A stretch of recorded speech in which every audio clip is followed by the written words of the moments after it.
everybody. Good morning from Denver. I know it's a good night in India.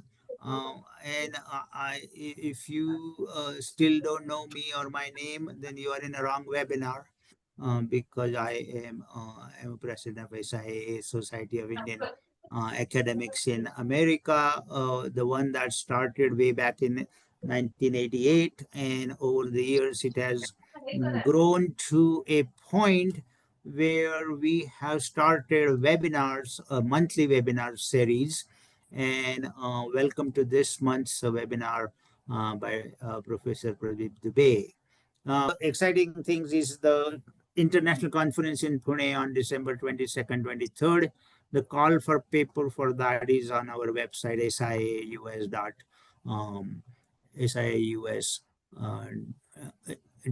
siaus.com. So if you have any potential paper presenters, please ask them to come to Pune and present a paper. Very good. As I said, today's webinar is by Dr. Pradeep Dubey, and Dr. Rohit Parikh has invited him. So I will pass it on to Dr. Parikh to introduce the speaker, and then we will get going. So Rohitji, here is your 3, 4, 5 minutes to introduce the speaker.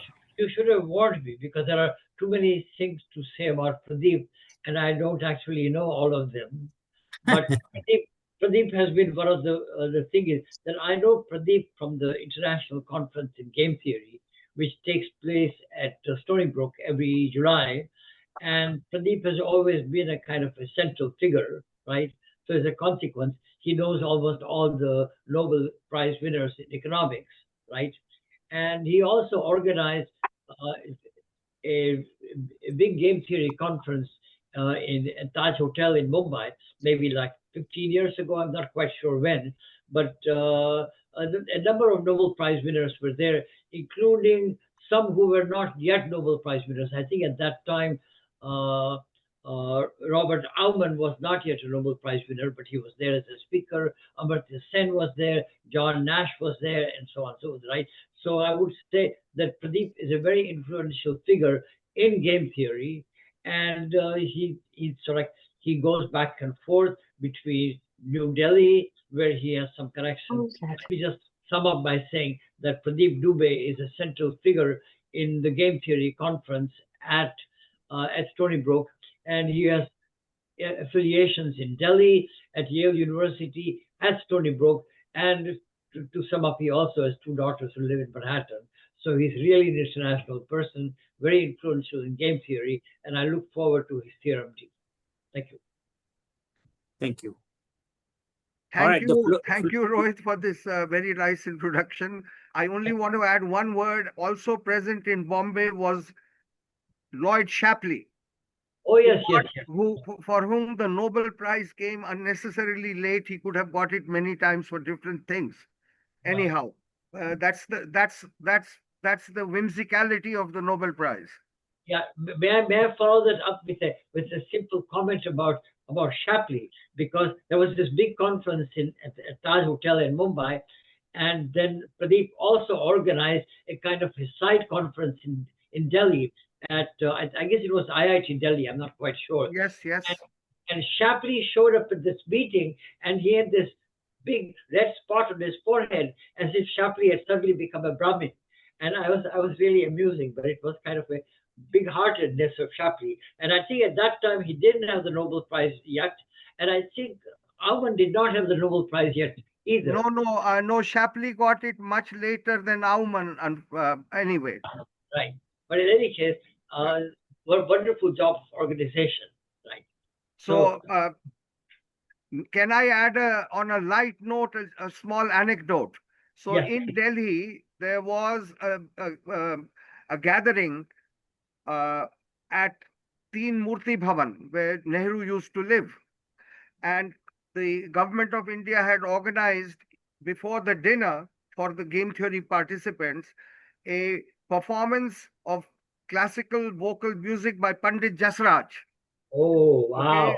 and so when Pandit Jasraj finished, I took John Nash to meet Pandit Jasraj behind the stage. Uh, And Pandit Jasraj says to John Nash, "You look like a man who has talked to God." And John Nash said, "I used to be able to do that, but it's not happening anymore, unfortunately."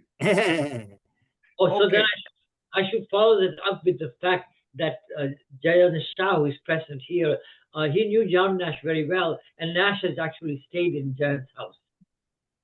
yes, John Nash, Aumann, and Shapley were charter members of this conference we run in Right. still. So shall I share Sure. screen and can you see Yeah. this? Yeah, we Yes. see it. We see it. Okay, Perfect. so I'll start. Okay. I could make it a little smaller so you see more of the page at one go, but Okay. right now I don't know what to do. No, I'll this is try fine. to do it this way. So this is the title of the paper, and it's joint work with Siddharth Sahi, who is a mathematician. He does representation theory. Once in a while, when we are both drinking single malt whiskey, he does game theory. And so it's a pleasure to have worked with this very smart mathematician that I know. He's at Rutgers University, uh, and it's joint work with him. Now, can you see my whole slide? Yes. Okay. So we are going to discuss how the election schedule affects the outcome of elections. And let me begin by observing that most countries have multiple elections. In USA, there is every 4 years the election of the president. Then each state elects two senators, each for a 6 year period, but the two Senate elections are staggered. Every 2 years, each state elects a member for the House of Representatives. The Senate and the House of Representatives are together called the Congress. In India, there is a Lok Sabha election for the center and 28 Vidhan Sabha elections for each state, one for each state. And similarly, most democracies have multiple elections, not just large elections, but even small elections at the municipal level and so on. So there are multiple elections in each country. And one thing that has been observed, I hope you can see the whole screen because in my case, it's blocked by our photos. But in a lot of data, which is in the references that I have posted, I have posted a paper. Kishore, I hope the paper is available to those who want. And Yes. there are references there.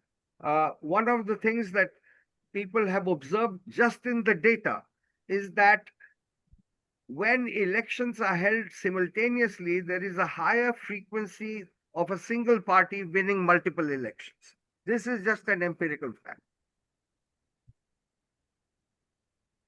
Uh, we are going to try to give there are many explanations. I'll mention some of them. The purpose of this paper is to point out a new explanation which is not at odds with the other explanations, but is an independent force which cause for this phenomenon, which does not seem to have been brought to light yet. We at least couldn't find any reference. So there is something called it's a phrase coined by American political scientists. Rohit would know it better. It's called the coat tail or down ballot effect. And it basically says that if there is a very popular presidential candidate, then he fosters more wins for his party in those elections which coincide with the presidential race. And the idea is that because he's popular, the other people who are uh, standing for the House of Representatives or the Senate at the same time or near the same time as the presidential election because he's popular and people from his own party can hang on to his coattails and also get elected.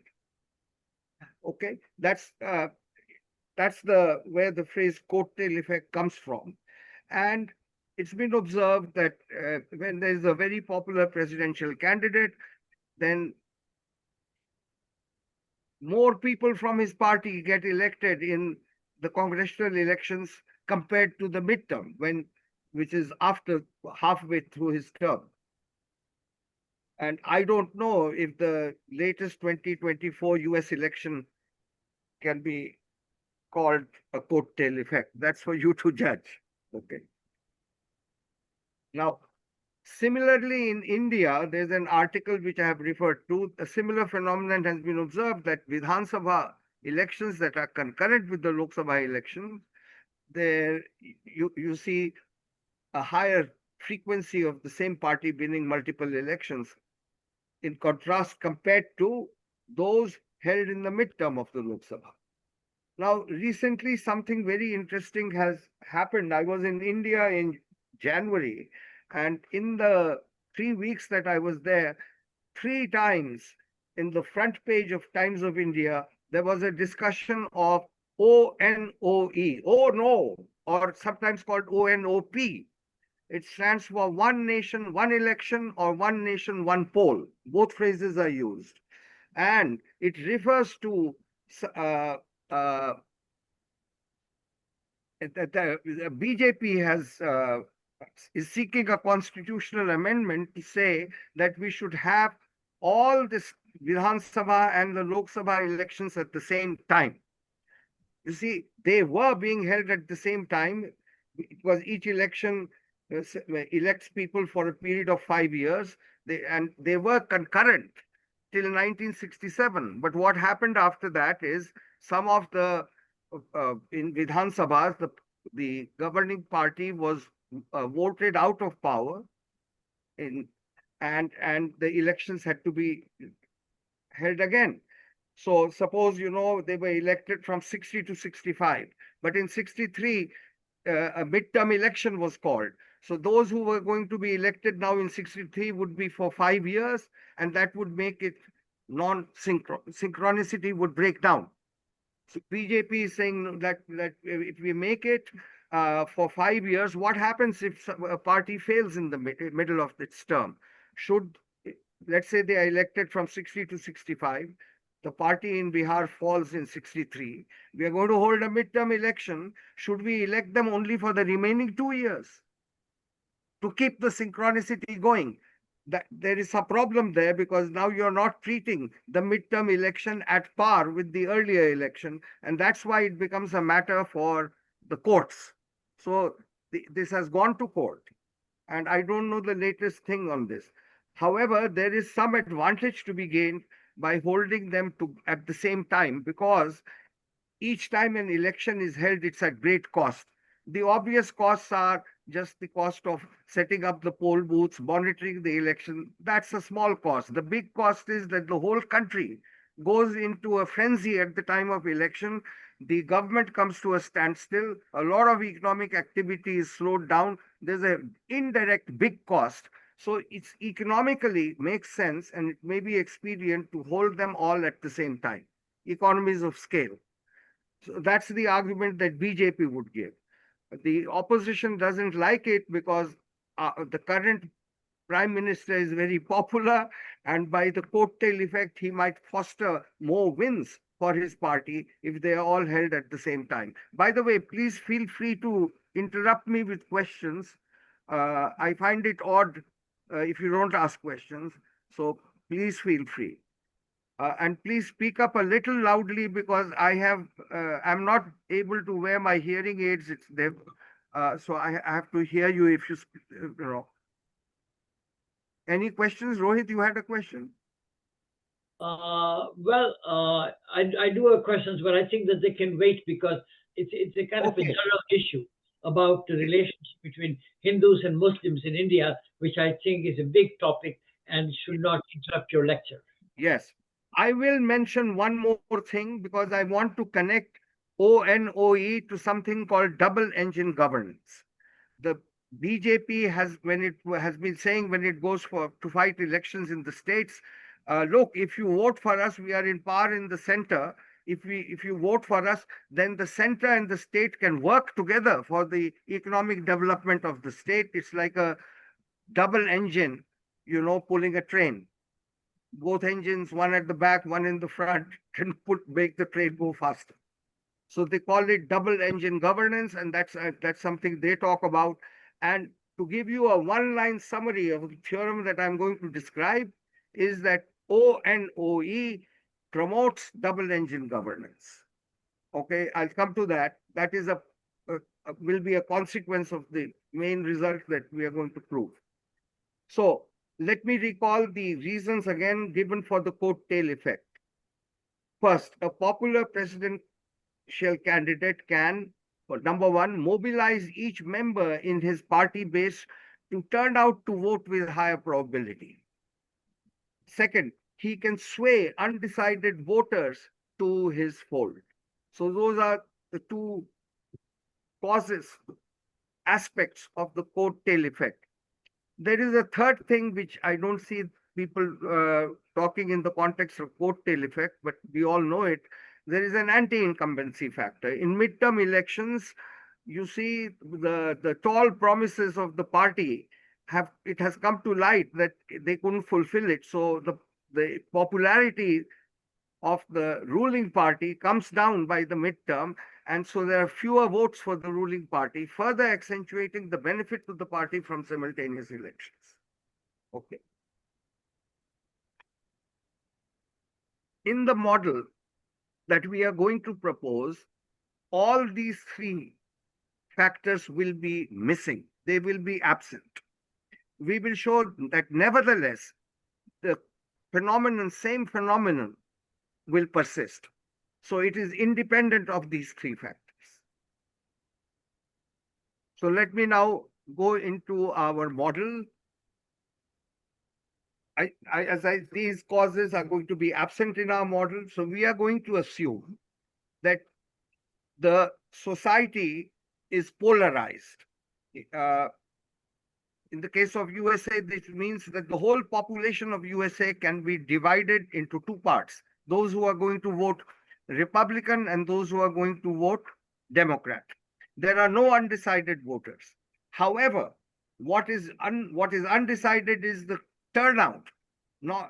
So that's the model. And because we have no undecided voters, both the coattail effect factors are missing, because one of the factors was he can sway undecided voters to his party, but there are no undecided voters. That aspect is missing. Second, and because you see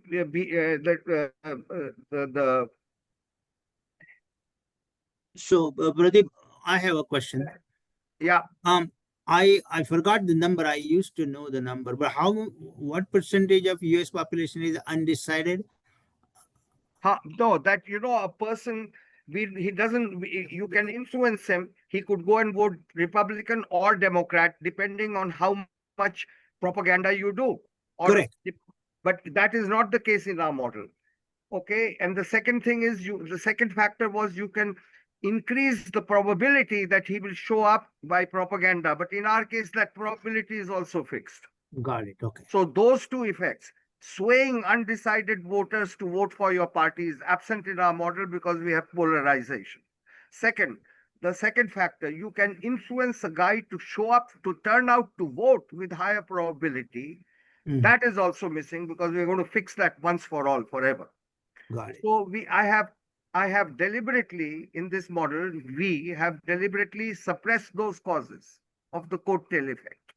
And also the anti-incumbency factor is missing because the probability who you will vote for and the probability that you will turn out to vote are both fixed and not susceptible to influence. Got it. Okay. So all those three factors are missing. Okay. Let me make this more mathematically precise. So in the case of USA, you can imagine the whole population partitioned into those who are going to red voting for Republican and blue voting for Democrats. In India, because there are more than two parties, the whole population of India is partitioned into adherents of different parties. That's the assumption. The second assumption is that for each person, there is a fixed number. For Mr. H is a human being in the model. For Mr. H, the probability is PH, P of function of H, that he will turn out to vote. So what is uncertain is the turnout. And by the way, there is a lot of effort parties put in to increase turnout. So that is what is uncertain, but the probability of turnout is not uncertain. Keep in mind that we can imagine in the case of, say, USA, that a lot of the red people will turn out to vote with probability 1. I'm not ruling that out. A lot on the other side will vote with probability 1. But there are always some whose probability of turnout is not 100%. And so long as there is there are some on each side and they affect the election, are the phenomenon, the theory we are going to talk about will be relevant. Okay, so I'm going to now increase the poetry a little bit by saying as elections are made more simultaneous. So it's not the case that either they are simultaneous or not. We are going to have degrees of simultaneity, which I shall explain. As elections are made more simultaneous, the likelihood of a single party winning all elections goes up. We call it a single party sweep. And in fact, something else happens. When you make elections more simultaneous, the likelihood of a sweep goes up for every party, not just a particular party. What goes down is the likelihood of a mixed outcome, where some party wins some and the other party wins and other parties win other elections. That is what goes down. But the probability of a sweep goes up for each and every party. This is important because it shows that the effect we are talking about is nothing to do with the coattail effect or the popularity of the prime minister or the president or other candidates. It is a systemic change, persistent change, and you can regard it as a macroscopic outcome, which is caused by the twin influences of polarization and simultaneity. Okay, so it will also imply that ONOE will make double engine governance more likely. So let me introduce this, give you blow by blow, but starting simple and then going to the more general. So just let's imagine a country with two political parties and two elections. One is a election for the president, where everybody votes. Whoever turns out votes, he votes for who they are divided. So there are two candidates for vote. Whoever gets more votes wins that election. The second election is more complicated. The country is divided into many regions, and in each region, the two parties are fighting to elect a candidate. They have each fielded a candidate. Within each region, the guy who gets more votes is elected, and then the party that gets more overall votes across all the regions is deemed to win the election.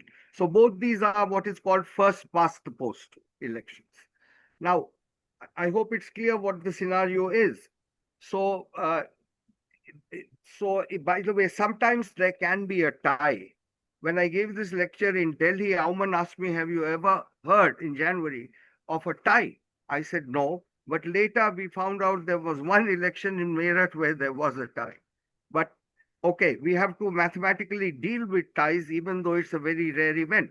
So there are two ways to deal with it. Both will work for our result. One is to say it's a non-win. We'll say there is a win only if one party gets more votes than the other. If both get the same, we can say no party wins, or we can say each wins with probability half. Either definition to break a tie will be okay for our result? So I say, as you like it. And the theorem here is that the simultaneous election has a higher probability that one party, I don't say which, will win both elections compared to when you hold them separately. So what's happening? When you hold them together, if a guy shows up, he faces two booths, one for the first election, the other for the second election, and he will vote the same way, or he won't show up. If you hold them at different times, he will show up for each of them independently with probability PH, Mr. H. So that's the difference between the two. Now let me take a more general situation. So I want to now emphasize that how elections are held varies a lot across the world. There is something called first past the post, which is held in in the UK and mostly colonies of the UK like USA and India, where you simply look at which candidate got more votes, and suppose 51% voted for Congress and 49% for BJP, the candidate of the Congress will be elected. Those 51% will have a voice, the 49% are ignored. Huh? They don't have a voice because their candidate did not get elected. So that's called first past the post, and it's held in UK, USA, India, and other countries, mostly colonies of Britain. A much more common way to elect people is called proportional representation, party list proportional representation. In, in each electoral district, many parties are competing. You look at the votes for each party. And so you now look at the whole population, and the idea is to assign seats to each party as proportional to the votes it has got across the whole country. Now, this can't always be done because of a rounding problem. So, the way it's done is you first. So you suppose you know each party gets one party gets 48.7% of the votes, another gets 30.2, and so on. So first you look at the integer part before the decimal and assign those number of seats to each party. If there are 100 seats, whereas several million have voted, so you assign the integer part for each party in the parliament. And then as for the fractions, you look at the highest fraction and give one person, the party with that highest fraction and additional seat in parliament, and do this according. It's called the highest remainder method. Okay, so there are various ways for the rounding problem, and if you Google Wikipedia, like I did this morning, there are several ways of doing the rounding. We want to include first past the post, we want to include proportional representation, we want to include ways of running the election which man has yet to think of. So how do we define a win and an election? So here is where we are going to be abstract and encompass all these cases. So allow me to define the notion of winning. Okay, so for that, we first want to talk about turnout. So let us think of H as a finite set of voters. H stands for human. L is a finite set of elections. And there is a finite set of parties contending each election.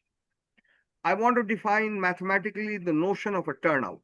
So a turnout is, we will say, we look at pairs where H is John and L is the Vidhan Sabha election H is Pradeep and L is the Vidhan Sabha election in Bihar. So we'll say HL if Pradeep turned out to vote in the Bihar election. So we look at all pairs HL such that H has voted in election L, and that's the turnout. That's called the turnout. Okay. I hope that is clear. So now here is our notion of a win, which will encompass first past the post, proportional representation, and many other ways of electing besides. And the idea and the definition we have of a win is that for any voter turnout, at most one party will win. Okay. Even if you toss a coin in the case of a tie, after the coin toss happens, uh, post the coin toss, only one party wins. You can't say there are two winners. That's one condition.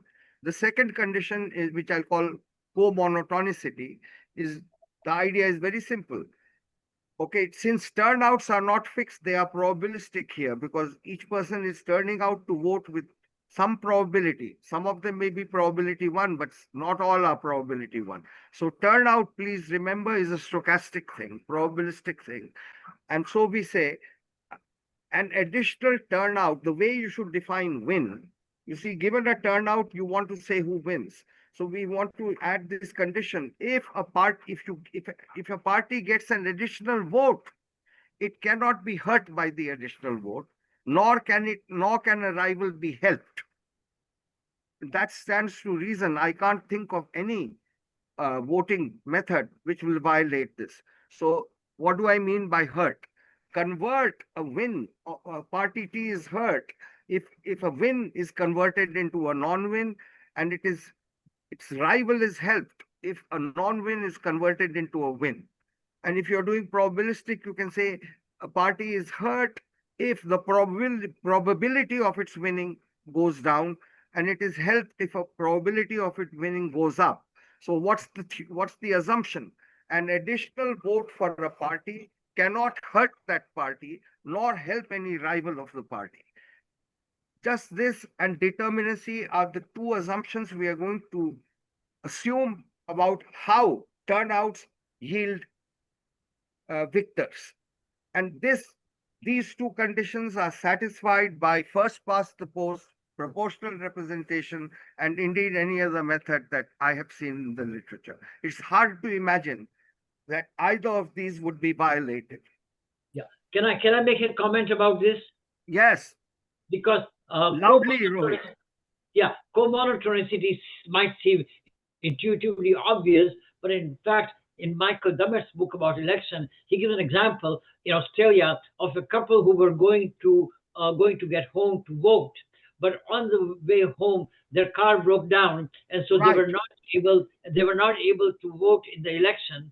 And as a result of them not being able to vote, the candidate that was elected was better than the one who would have been elected if they had voted. Right? You are So, you are absolutely right.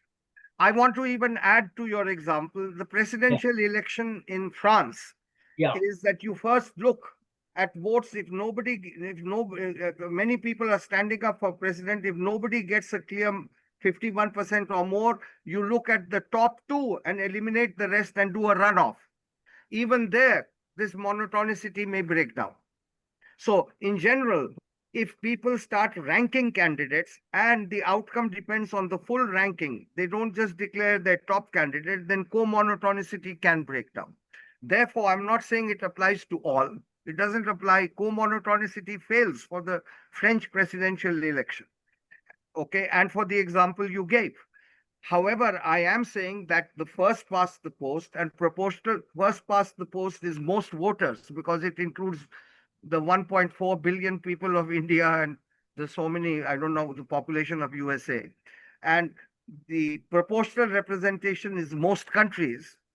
These two do satisfy co-monotonicity. Rohit, have I answered a little bit your question? Hello? Can't hear Rohit. Yeah, because I turned myself off. Yeah, yes, that's exactly right. So I'm not saying it covers all situations. All I'm saying is it covers these two and some others which are not in practice, maybe. Yeah. By the way, did you know Dummett? What? Did you know Michael Dummett? Michael who? Dummett, D-U-M-M-E-T-T. No, I never heard of him. No, he was very influential. And in fact, the Gibbard-Satterthwaite theorem was conjectured by him before it was proved. I see. Okay, I'll have to take, after the talk, I'll talk to you to get the reference more precisely. Absolutely. But continuing with this particular paper, let me observe that a person who does not participate in an election can, because in this setup, can, without loss of generality, be thought of as participating. He's a dummy participant since his vote has no effect. So so let's say there's an election of Vidhan Sabha in Bihar. I can imagine that all the people in Tamil Nadu are voters there, but treat them as their votes don't count, because then they can neither hurt nor hurt or help anyone. And so that becomes mathematically convenient. The notation is simplified millions of times by thinking that each Vidhan Sabha in India, the whole population of India votes for the Bihar Vidhan Sabha, the whole population of India votes for the Tamil Nadu Vidhan Sabha without loss of generality. It's just uh, treating them as dummy participants. Okay. Now, I want to define a polling schedule of the L elections. It's just a partition of L into sets where all the elections in each set are held simultaneously on a common polling date. So that's called a polling schedule. And we say one polling schedule, pi, is coarser than pi prime if any two elections that are simultaneous in pi prime are also simultaneous in pi. Or to put it a little more, well, let's say mathematically, the partition of pi prime, each polling schedule is a partition, right?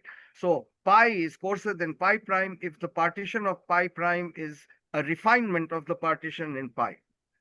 That's just a mathematical way of saying something I think we said more clearly.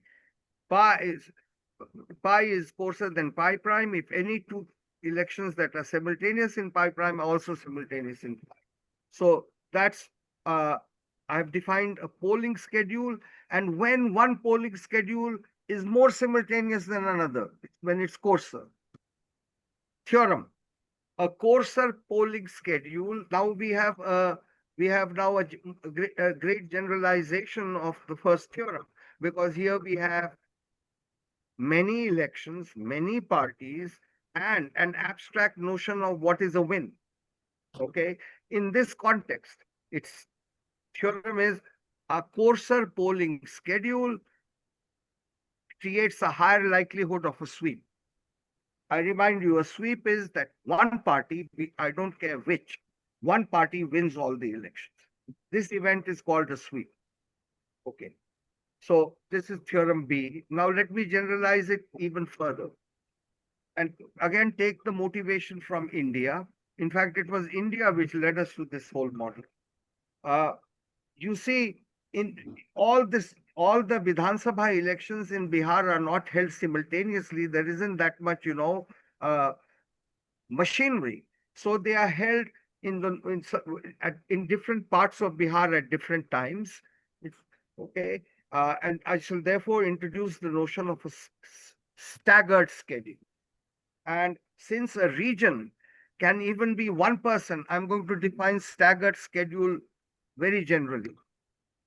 A staggered schedule is a partition of all the elections with a potentially different partition for each person.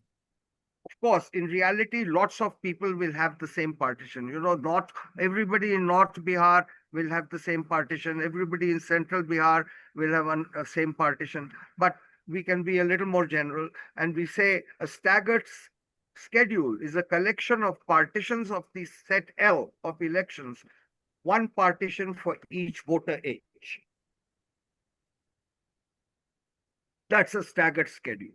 And it now allows for, as a special case, holding the Vidhan Sabha elections in different parts of Bihar at different times, because you don't have the machinery to hold it everywhere at the same time. You don't have enough people to man the booths. You don't have enough, whatever, machinery.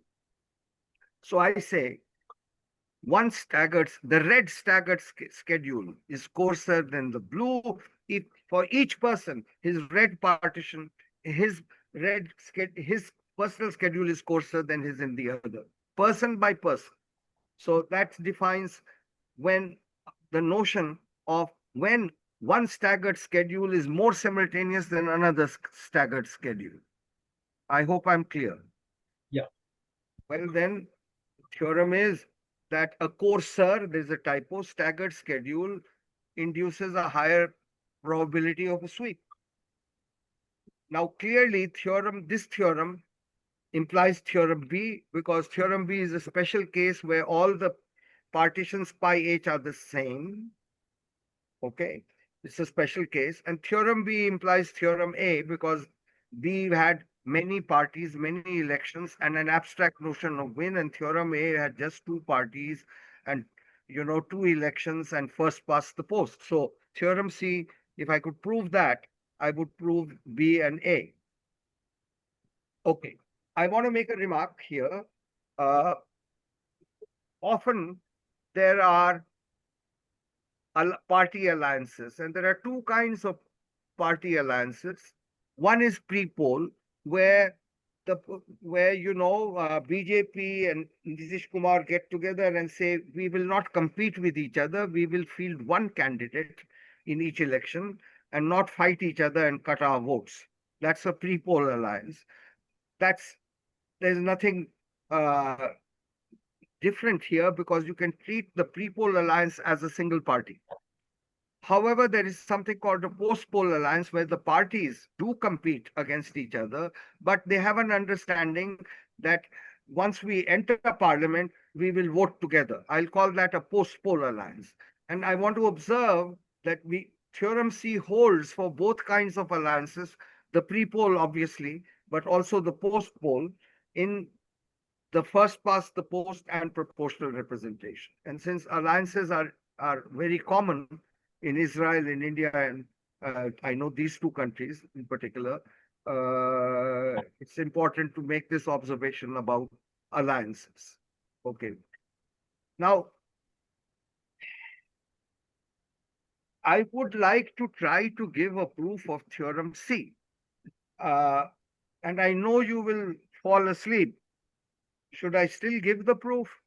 Rohit, can you help me? No, no, I'm awake. I'm awake. Okay, I will give a proof of theorem C. It sort of goes against my religion to state a theorem without proof. So I will hand wave it on it later. But I want to point out something. So, I have written a careful proof here. By the way, the proof is very easy. I could teach it in high school. It requires absolutely no uh, mathematical, special knowledge. It does require the ability to think abstractly, and all I'm going to do in the end is multiply and add numbers. But let me postpone the proof a little bit and make an observation which is to both Siddharth and me uh, quite exciting. What I want to say is that there is something very well known in statistics called the Harris inequality, which is used all over statistical mechanics and in physics, the study of random graphs and so on. I'd like to, one of the things we have to do in order to prove theorem C is to generalize the Harris inequality. And the way we generalized it came straight out of game theory. We don't, in fact, know any other. So here is so we have proofs, a generalization of the Harris inequality, which may be of interest outside economics and political science. So I'd like to recall for you first the Harris inequality, and second, how we generalize it. Okay, we think this may be useful. So I'll now repeat the definition of I'll now recall the Harris inequality. Theodore Harris or Ted Harris, who's American, uh, proved it. It was later generalized into the FKG inequality. These are well known to probabilists and to the four function theorem and so on. But let me stick to, so let me describe the Harris inequality. You have a finite set, and we are going to look at the collection of all its subsets, partially ordered by set inclusion. So it forms a lattice, which is a partially ordered set where for any two elements, you have a unique, what is called the maximum thing, which is bigger than both, and you have a unique thing which is smaller than both. In the case of sets, it's just the union of the two sets. If given two sets which are incomparable because neither is a subset of the other, you can take their union. It's the smallest set bigger than both. Or you can take its intersection, which is the largest set smaller than both. So these are called the max min. Anyway, so what I'm going to say is, will be true for, lattices, but let's just stick to the particular lattice of subsets of a given set. So because you see any finite lattice can be shown to be isomorphic to a sublattice of the set of all subsets. So the set of all subsets is quite general. Okay. With that apology, sorry, with that apology, I want to just state Harris's result. So there is a finite set of elements, and each element can be picked with some probability. The probability may vary from element to element, but they are picked independently across elements. So this gives you a the probability of any subset occurring, right? The subset of 1, 2, and 7, its probability is the probability that 1 is in, that 2 is in, that 7 is in, and the multiplied by all these are picked independently, multiplied by the probability that the elements are not, or other elements are not in. So you know this binomial distribution. Okay, so we have a finite set. We have for each element a probability that it will be selected. The probabilities are independent across the elements. This induces a probability distribution on the lattice of all subsets. Now, that's one thing. So we now have a probability distribution on the lattice. Second, let's think of two monotonic functions, a red function and a blue function defined on the lattice. In other words, the red function assigns a real number to each red set, to each subset, and the blue function assigns a different number.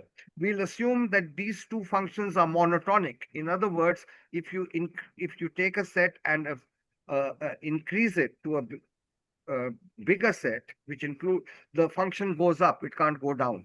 So if you have two monotonic functions on the lattice of sets, red and blue, then the expectation of the product is bigger than the product of the expectations. This is the well-known Harris inequality, which we generalize. And how do we generalize it? I will show you. By the way, how much time has passed since I started talking? Oh, you have 10 to 15 more minutes. Okay, so let me at least tell you the mathematical thing. So here is a mathematical result which implies theorem C. So I'm going to now state something called theorem D. So now we are going, so you see in the case of our model, we had for any turnout of voters, a declaration for each party, whether it's going to win or not win. Win was 1 and not win was 0. So it was a 0, 1 valued function. Now I'm going to just do something more general. I'm going to say take any real valued function.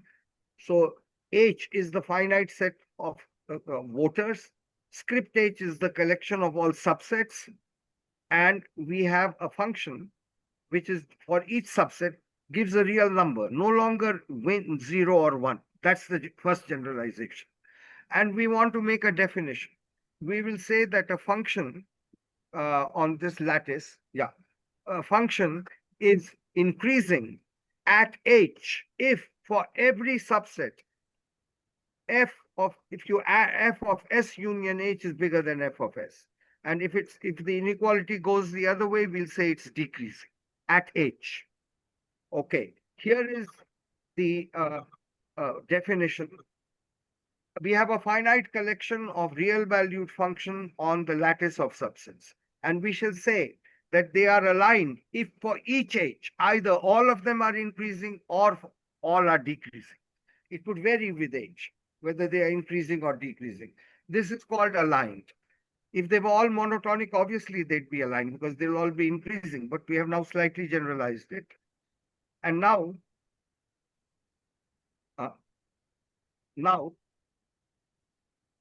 here is the theorem D. We have, let's say, we have a finite collection of non-negative functions which are aligned. I have defined a line here. Okay, you have to check for each age on all functions.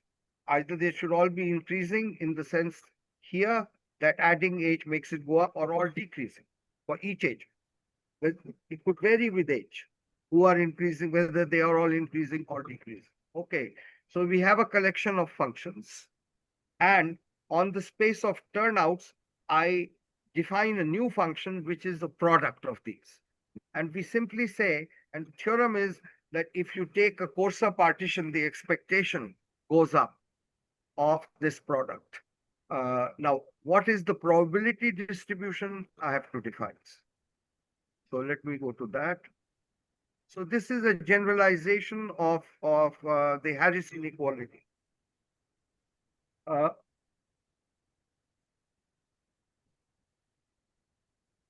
Sorry, speaking the fact. Allow me now to describe how we induce a probability that corresponds to a partition. Okay, so I'll do it very abstractly because that may be simpler.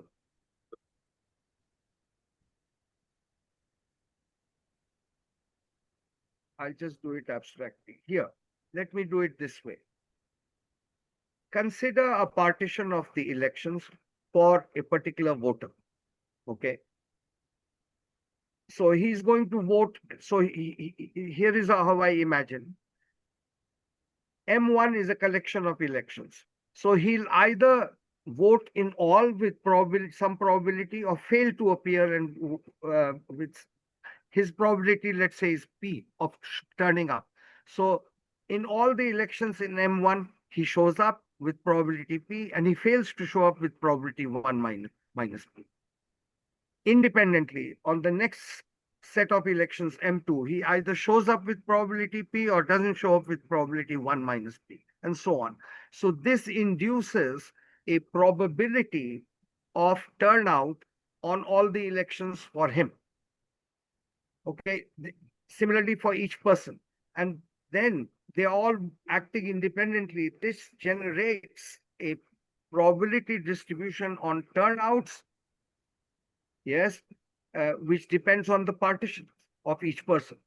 And so when I state this theorem, we have a partition, and given the partition, we have a probability distribution on turnouts, and that's how you are taking the expectation.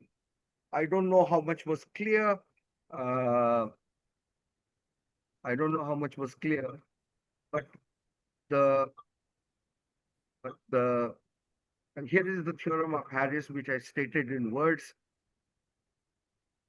And it generalizes, by the way, the Harris inequality, it generalizes something we are all familiar with on real numbers. You know, you take two sequences of real numbers which are both increasing. So first is the sequence A1 less than or equal to A2, AN, and similarly B. And here is a well-known result.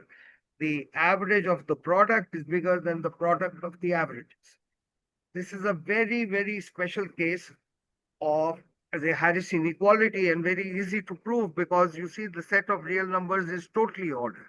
Harris inequality is a generalization to partially ordered sets of this thing.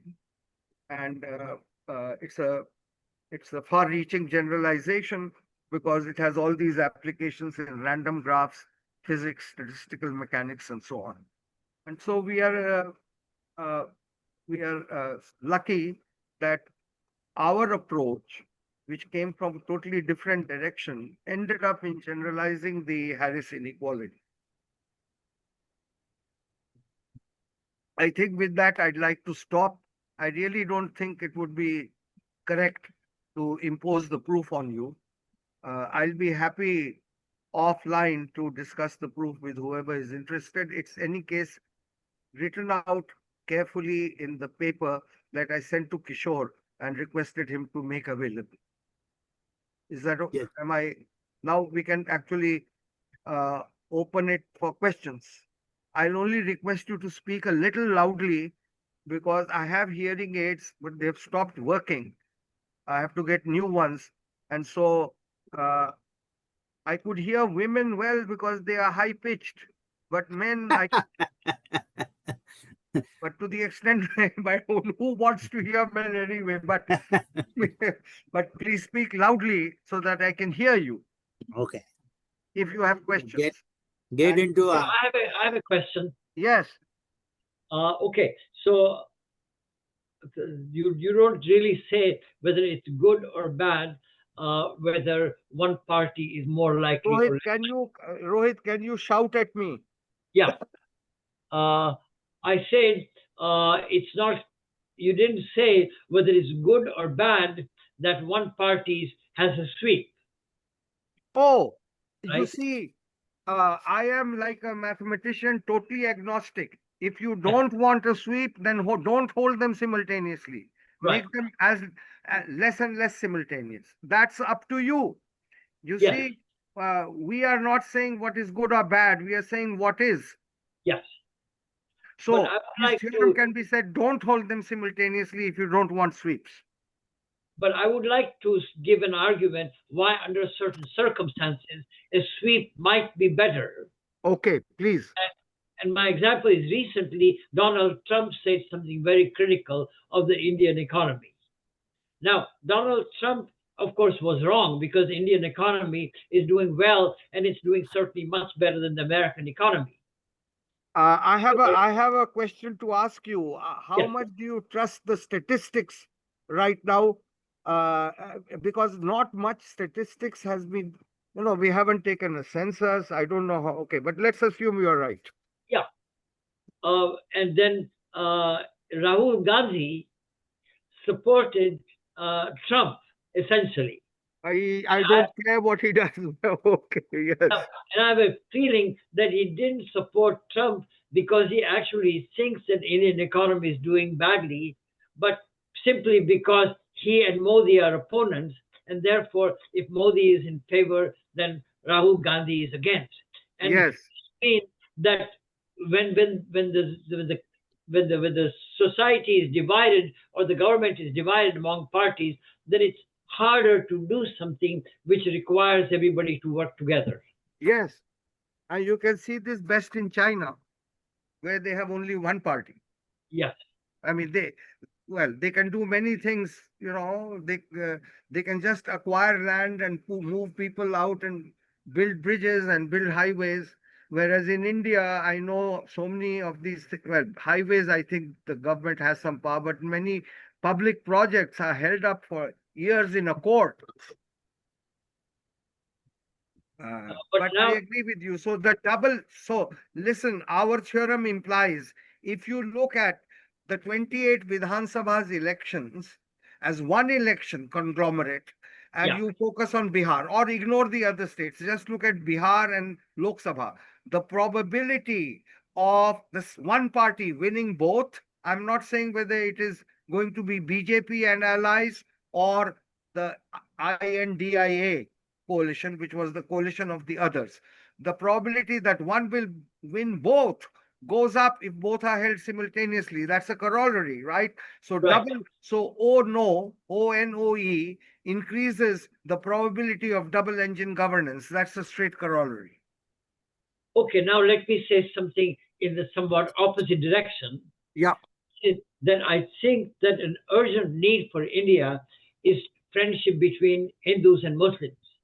absolutely. Couldn't agree with you more. Now, among India's neighbors, three to the west, Pakistan, Afghanistan, and Iran, are all Muslims, and two to the east, Bangladesh and Indonesia, are also Muslim. So it's urgent for India not to be seen as an anti-Muslim country.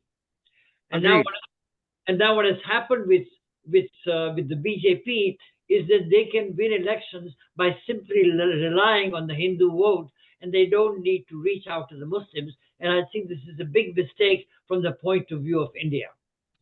That I agree. And so let me ask you a question. Is the BJP worried that if they reach out to Muslims, they will lose the Hindu vote? I don't know. So that, but I recently something happened. I'd like to ask your and others' opinion, Mr. Owaisi, unless he's a plant of BJP, which I don't believe is the case, was made the leader of a delegation which went to Saudi Arabia to represent India's case. I heard him actually Yeah. on TV, and I really liked the way he put it. He said that when our country is in danger, this was regarding the India-Pakistan conflict. I am with my country. Of course, in the election, I'll fight against BJP, but on this matter, we are all united. So BJP, in my opinion, I was happy to see that uh, that he was chosen to lead that delegation, just like Shashi Okay. Tharoor. And I wonder how many Muslim leaders BJP has inculcated into its own party. Why should they present all the Muslim vote on a platter to Congress? Uh, Exactly. Thank you. Now I will let other people ask questions. And yeah, I will I say, have a question. yes. Can Uh, I? Yeah, please. You are my winners, right? question Yes, is about the election being held simultaneously. yes.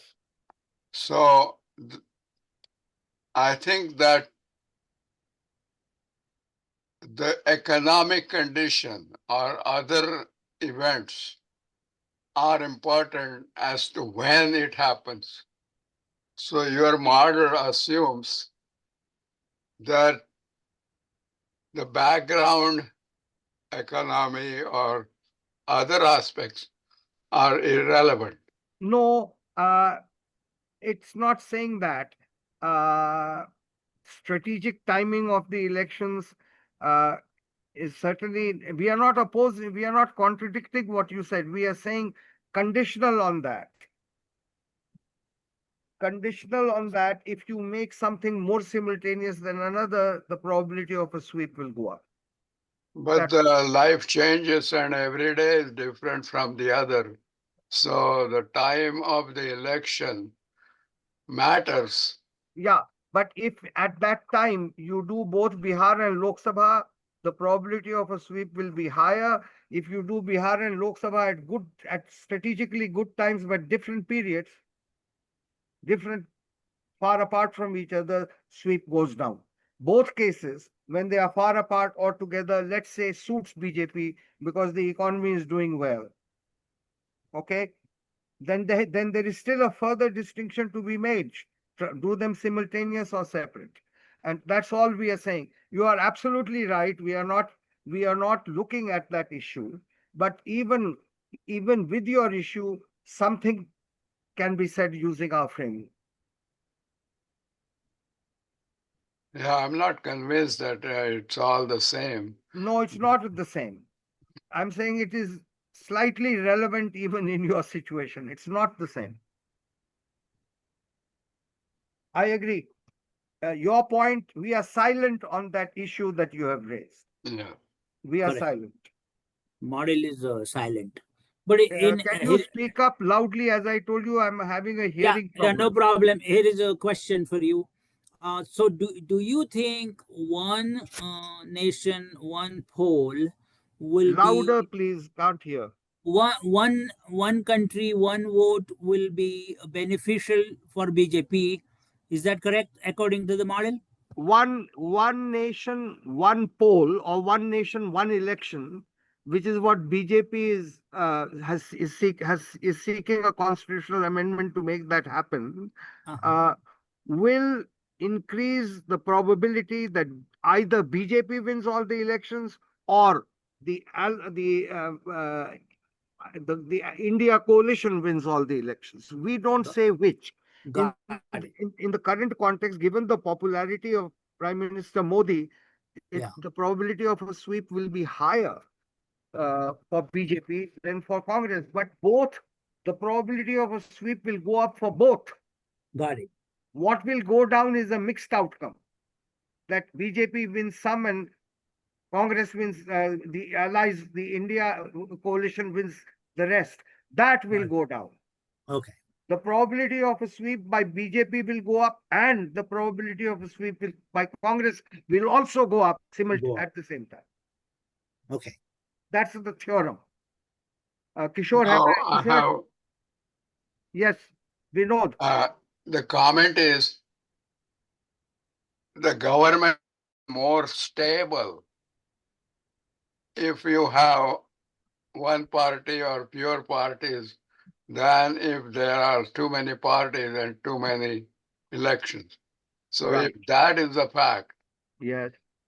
then one ONO is a good thing because it creates for political stability. Correct. So then we are, yeah, so we are our theorem supports, what you said, because it says the probability of BJP winning both Bihar and Lok Sabha goes up if the elections are simultaneous. Simultaneous. So as a rule for all democracies, Yes. see, the European democracies have too many voters and too many failures. Too many parties also. And they fail also. Yes. But maybe what they could learn from this theorem is to hold simultaneous. And to restrict the parties, they have a rule that if a party doesn't get a quota, some minimum threshold, we don't take it into consideration. So they try to, by this rule of a minimum threshold, they try to eliminate lots of small parties from coming up. That's something they do by a quota. By if your party does not have at least 10 members elected, we are going to ignore you, or something like that. So maybe Rohit knows more details of this. Thank you. I have come to this purely as a mathematician and still trying to learn the real world applications. Rohit, is it not true that in party list proportional representation, Yes, very small parties are excluded by the quota requirement? No? That is true, yes. Okay. All right. Anybody has any other question? No.